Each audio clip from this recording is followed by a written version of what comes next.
உலகத்தில் உள்ள தானியங்கள்லேயே 36% கார்போஹைட்ரேட் உள்ள தானியம் அரிசி மட்டும்தான்.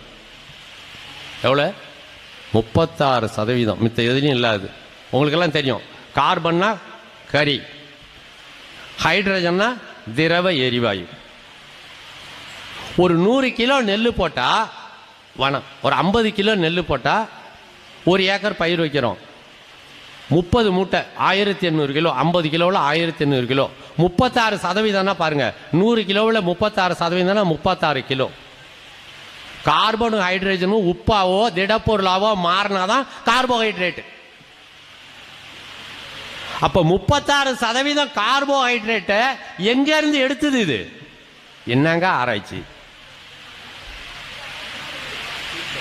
வளிமண்டலத்திலிருந்து, பூமியிலிருந்து கார்பனையும் ஹைட்ரஜனையும் திடப்பொருளாக மாற்றி